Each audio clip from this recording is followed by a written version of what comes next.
ओम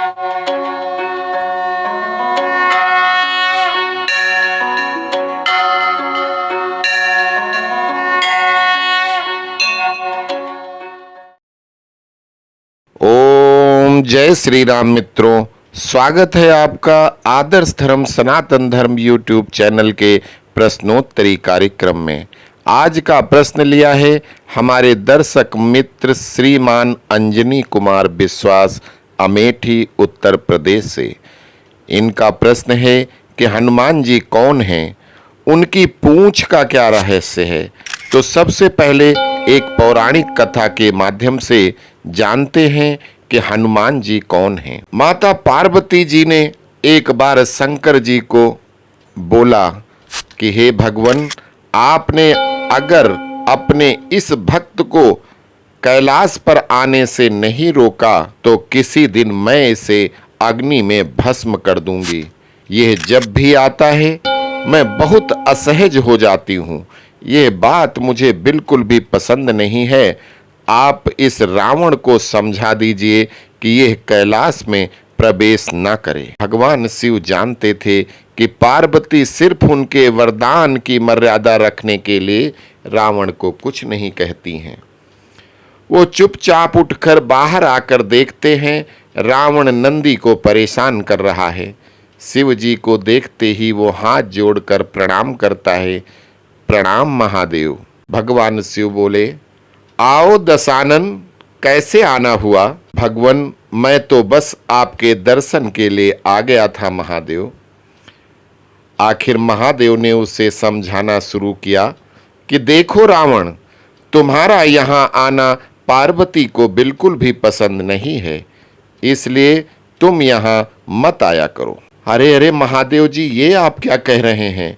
आप ही ने तो मुझे वरदान दिया था कि मैं किसी भी समय आपके दर्शन के लिए कैलाश पर्वत पर आ सकता हूं, और ये आपका ही वरदान है प्रभु। और अब आप ही अपने वरदान को वापस ले रहे हो।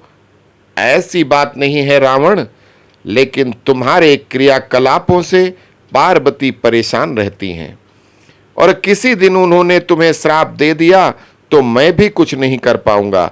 इसलिए बेहतर यही है कि तुम यहाँ पर ना आओ। फिर प्रभु, आपके वरदान का क्या होगा? आपका वरदान तो मिथ्या हो गया महादेव। मैं तुम्हें आज एक और वरदान देता हूं रावण।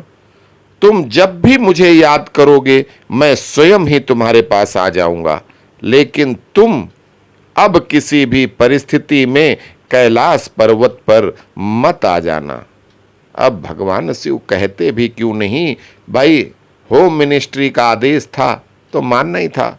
इसलिए भगवान शिव ने अपने वरदान को दूसरे वरदान से बदल दिया कि जब भी रावण बुलाएगा तो शिव जी को वहां पहुंचना होगा। रावण कैलाश पर्वत पर किसी भी तरह से नहीं आएगा। अब तुम यहां से जाओ रावण, पार्वती तुमसे बहुत रुष्ट हैं। रावण वहां से चला जाता है। समय बदलता है, काफी दिन हो जाते हैं। हनुमान जी रावण की स्वर्ण नगरी लंका को जब जलाकर राख कर देते हैं और रावण उनका कुछ नहीं कर पाता है, तो वो सोचते सोचते परेशान हो जाता है कि आखिर उस हनुमान में इतनी शक्ति आई कहां से? कौन है ये हनुमान? परेशान होकर वो महल में ही स्थित अपने शिव मंदिर में जाकर भगवान शिव की प्रार्थना आरंभ करता है। जटाटवी गल जल प्रवाह पावित स्थले गलेवलंब्य लंबितांभुजंग तुंग मालिकाम डमड डमड डमड डमड निनाद मर्दमावयम चकार चंड तांडवम तनोतु न शिवा शिवम। उसकी प्रार्थना से भगवान शिव प्रसन्न होकर प्रकट हो जाते हैं। रावण अभिभूत होकर उनके चरणों में गिर पड़ता है। भगवान शिव कहते हैं, कहो दशानन, कैसे हो? आपको आज मेरी कैसे याद आ गई? रावण कहता है कि हे प्रभु, आप तो अंतर्यामी हैं महादेव, सब कुछ जानते हैं प्रभु।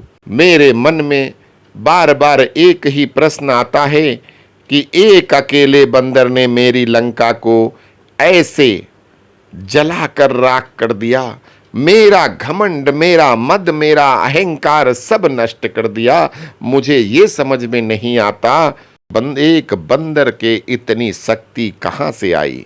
मैं जानना चाहता हूं प्रभु कि ये बंदर जिसका नाम हनुमान है आखिर कौन है। और प्रभु उसकी पूंछ तो और भी ज्यादा शक्तिशाली थी। किस तरह सहजता से मेरी लंका को जला दिया। मुझे बताइए प्रभु कि ये हनुमान कौन है। भगवान शिव मुस्कुराते हुए रावण की बात सुनते रहते हैं और फिर बताते हैं कि रावण, ये हनुमान और कोई नहीं, मैं ही हूं। मैं ही रुद्र अवतार में हनुमान बन के आया हूं। विष्णु ने जब ये निश्चय किया कि वे पृथ्वी पर अवतार लेंगे और माता लक्ष्मी भी उनके साथ अवतरित होंगी, तो मेरी इच्छा हुई कि मैं भी उनकी लीलाओं का साक्षी बनूं।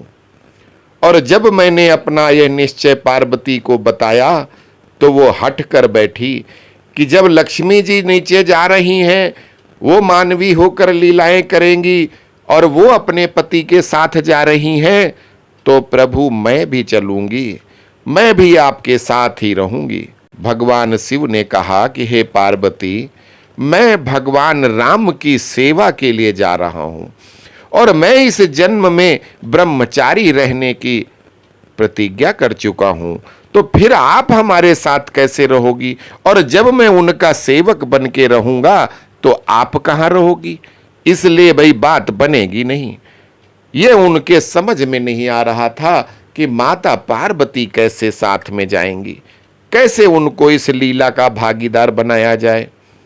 तब फिर ब्रह्मा जी ने यह परामर्श दिया कि हे प्रभु, आप तो बंदर ही बन जाइए और शक्ति स्वरूपा पार्वती देवी आपकी पूंछ के रूप में आपके साथ रहें, तभी आप दोनों साथ रह सकते हो। और उसी अनुरूप फिर मैंने हनुमान के रूप में अवतार लिया, राम जी की सेवा का व्रत रख लिया और शक्ति रूपा पार्वती ने पूंछ के रूप में और उसी सेवा के फलस्वरूप तुम्हारी लंका का दहन किया। अब सुनो रावण, तुम्हारे उद्धार का समय आ चुका है। अतः श्री राम के हाथों तुम्हारा उद्धार होना निश्चित है। मेरा परामर्श है, मेरी सलाह है कि तुम युद्ध के लिए सबसे अंत में प्रस्तुत होना, जिससे कि तुम्हारा समस्त राक्षस परिवार भगवान श्री राम के हाथों से मोक्ष को प्राप्त करे और तुम सभी का उद्धार हो जाए। रावण को सारी परिस्थिति का ज्ञान हो जाता है, उसे वैसे भी ज्ञान था, वो त्रिकालदर्शी था। और जब भगवान शिव ने बता दिया तो वो और निश्चित हो गया उसको कि ये भगवान विष्णु ही, परम ब्रह्म परमात्मा ही स्वयं राम बनकर आए हैं और वो मेरे वध के लिए आए हैं, मेरा उद्धार करने आए हैं। तो मैं अपने पूरे खानदान का, वंश का, सबका उद्धार कराऊंगा। और उसने उसी अनुरूप वो युद्ध की तैयारी करता है।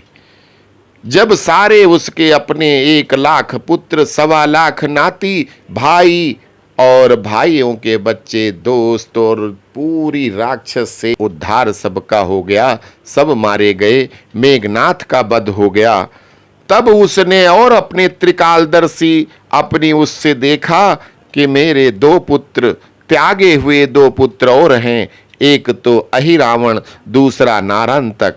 फिर उनको भी बुलवा करके उनको भी उद्धार करवाता है और तत्पश्चात अंतिम युद्ध वो खुद करता है और स्वयं मोक्ष को प्राप्त करता है।